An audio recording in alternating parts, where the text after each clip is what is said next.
Welcome to the Crypt of Wax. Today we are talking Hell. Very short and sweet name, Hell. Album Submersus. This is the fifth full-length album by Solo Black and Doom project. However, he's been around for some time, Mike. He has, yeah. I mean, he started this. This was in 2008. He started this. I believe, yeah. And then first released 2009. It was split. Yeah.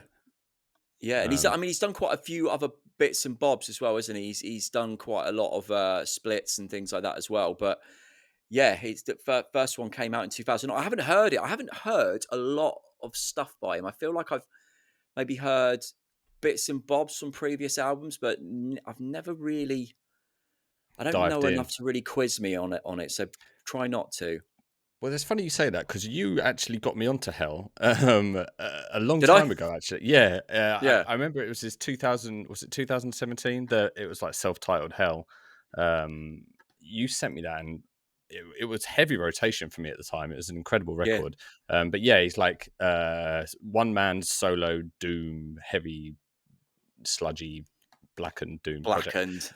Black and Doom. But yes, today we're talking about his brand new record, Submersus, which is 5 songs long, not actually too long in length, is it? It's around 40 odd minutes, which is a good thing, I think, for this kind of release. It doesn't outstay its welcome. But I mean, straight off the bat, man, it is just a sonic assault, isn't it? It doesn't hold back in that front. No, it is. But although there's quite a lot of quieter moments though on this album though. There are actually. I guess we'll get to that when we get to that because it does flow with the album very nicely. But Yeah. I mean, let's just start off with track 1, titled "Heavy," which is apt.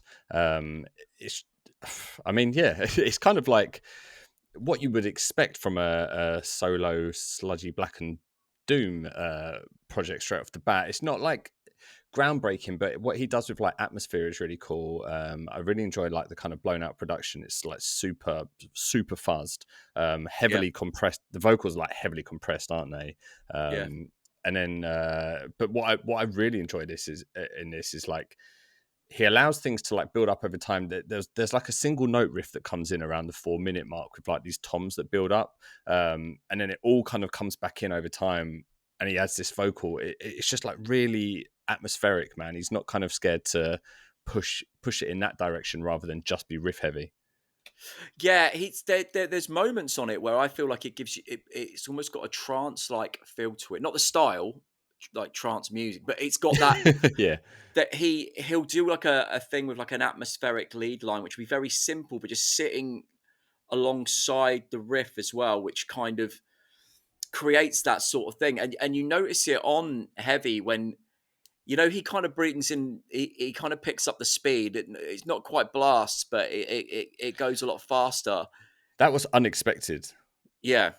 That was very unexpected because just before that, yeah, he has that kind of heavily reverberated lead, doesn't he? That sort of sits just behind the center of the mix. Yeah. It's really atmospheric, but then everything kind of cuts out, doesn't it? And then you're just left with that atmosphere of the lead line. But then when it all comes back in, man, like, yeah, I was not expecting a fast beat. It's not quite blast, but it's like in between, isn't it?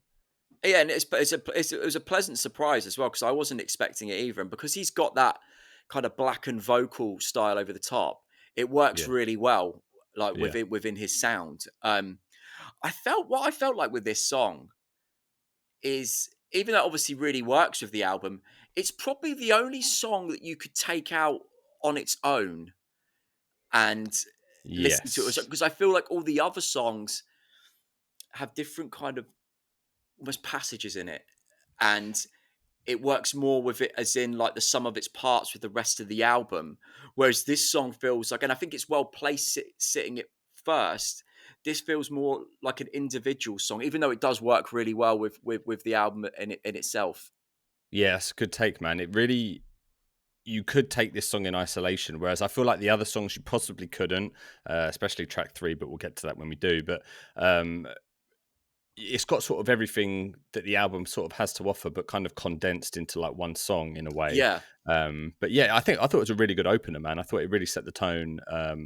But then, yeah, like you said, like going into like the next track, Gravis, I think it starts off with like this kind of almost wizard-esque riff, but then it goes really atmospheric around the halfway point, doesn't it? And Mm. it almost doesn't rely on riffs at all, does it? It's just pure atmosphere, pure like whirring soundscapes, like Yeah. low rumbles.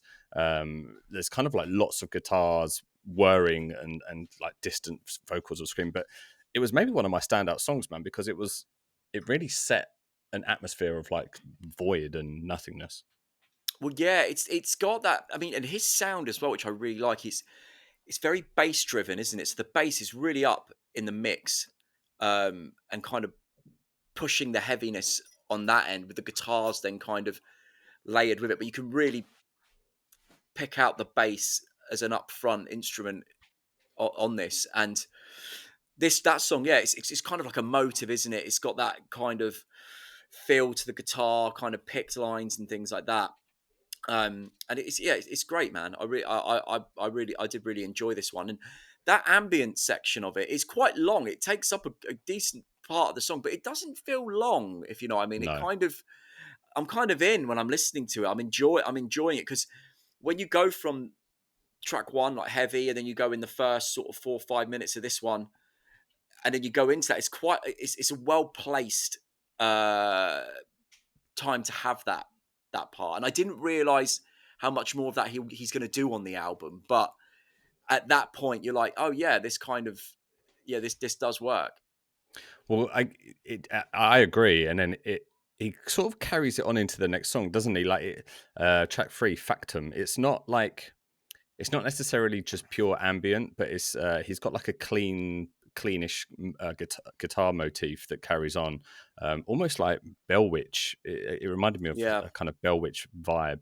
There's a bit of like Ebo usage going on for like atmosphere and like sorrow in the kind of guitar piece. But it was almost like an interlude, but it was like a full piece, wasn't it, of music? It was like 3 something minutes, but I thought that was really well placed again because it carried on that sort of ambient, but just kind of changed the direction of it.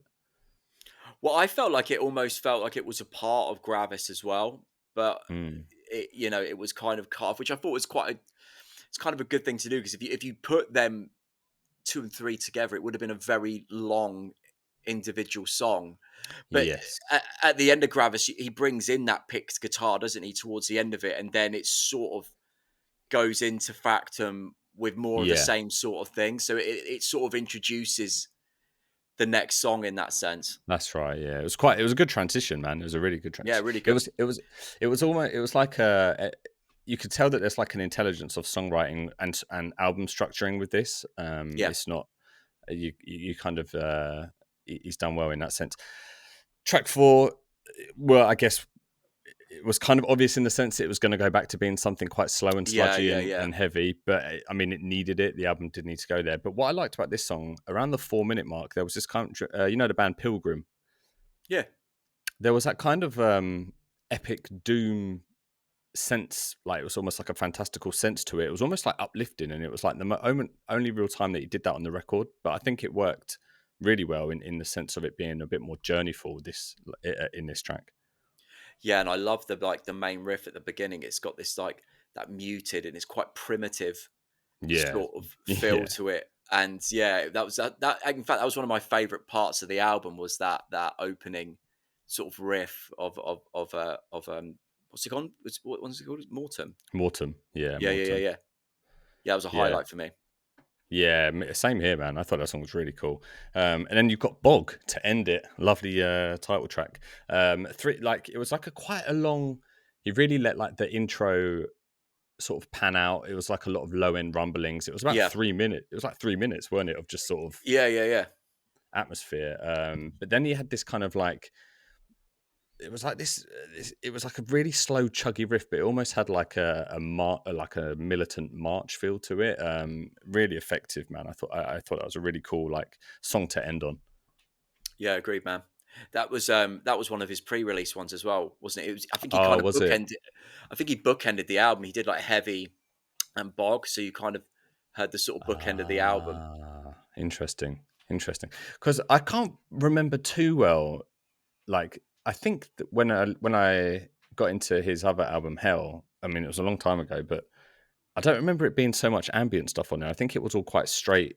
Yeah, that's what I remember about it. It was a little bit more straight up. This one feels, I don't want to say conceptual, and it might well be, but it feels like he is experimenting with different textures and stuff, and it's not just a case of sticking in an ambient song there. It's No. something he's sort of interwoven into the songs more, a lot more intent in how it works within his heavier, sludgier sound.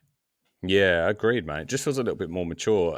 I think like like you touched on earlier, like his low end obsession in a way, it really kind of carries the essence of the band. Like the fact that it's called Hell, and you've got these really like low end rumblings. It really does kind of Yeah, create that sort of atmosphere, doesn't it? yeah, Which yeah, yeah. is really cool, man. Really cool. Do you have any more to What say we on this, Mike? I feel like we've kind of touched on this quite well. what I wanted to say was, which I haven't mentioned, is he's a one man band for studio as well. He's Yeah, a multi instrument. He plays everything on this. You know, he's responsible for it all. And I know he tours and he has touring musicians. I think he's got the guy from that project is it Mismore Mismore? who, Yeah. yeah, he's he the drummer? Is he the live drummer now, or something like that? I I'm unsure, to be honest. I think he is. Um, I think his name's that is Liam Neighbours, who sort of goes again by Oh, okay, yeah, that's initials he's the like he drums, yeah. does. Yeah, but they did a split very recently as well, I think. Oh, what, Mismore and Hell? Did they? Oh, no, they did do they did, I'm sure they They did did a something split, but together. it was back in 2014, so Oh, a okay. solid Alright. 11 years ago, Mike. Okay. Time But flies. yeah, time flies when you're in hell. But yeah, I mean, I really enjoyed this, Mike. I thought this was a great release. I'm happy to see that he's sort of back doing a full length album again. Yeah, man, I thought it was great, and I love the production on it as well. It had like, it was not overproduced really in the slightest, but everything was nice and clear. It kind of, had that Doom production that I enjoy. I'm not saying it sounds like Electric Wizard, but he's going Yeah, down that more analogy type route, yeah, fuzzed out, letting that kind of overblown thing be the kind of heaviness to it, which is for me, that's how I like Doom to sound. It creates the an best sort of atmosphere, atmosphere doesn't for it? this type of music. Yeah, 100%, man. And I feel like this album came along at the right time because we've sort of been off air, nothing to do with the pod, but listening to that "Come My Fanatics" Electric Wizard audiobook on Spotify, listening to it in tandem, me and Mike, and I guess I've been itching for a Doom record to come out that kind of Yeah. scratches that kind of itch, and this has definitely done that, man. I think this is definitely Oh, one to check out. absolutely. Yeah, yeah, Yeah, yeah. definitely. But yeah, check it out if you're into Doom, or even if you're not, if you're into just heavy music in general, because I think this will be one that you'll enjoy. But yeah, if you like what you heard, Well, give us a especially if like. you're like, sorry, I was going to say, especially if it's like, because Ooh, the blackness of it as well, like his vocals are very much that sort of black metal kind of thing that he's mixing it in there. So it's quite a do good you one if th- you're. Hmm? Go on. I was going to say, well, I think the blackened term is possibly. I think you could ditch that and you wouldn't question it. Well, it's not in the music at all, is it? I guess it's No. just more about labeling the vocal style, I guess. Yeah, true, and maybe the ambience. Yeah, Yeah, there you but yeah, go. I mean, yeah, if you're Arguing that way yourself, John. inclined. Yeah, yeah, I am. I often do. If you're that way inclined, yeah, check out the record. I think you'll enjoy it. But yes, give a like and a subscribe if you liked what you heard today. It means a lot. And yeah, we put out videos every Wednesday and Friday covering the latest metal releases. But yeah, we will catch you in the next one.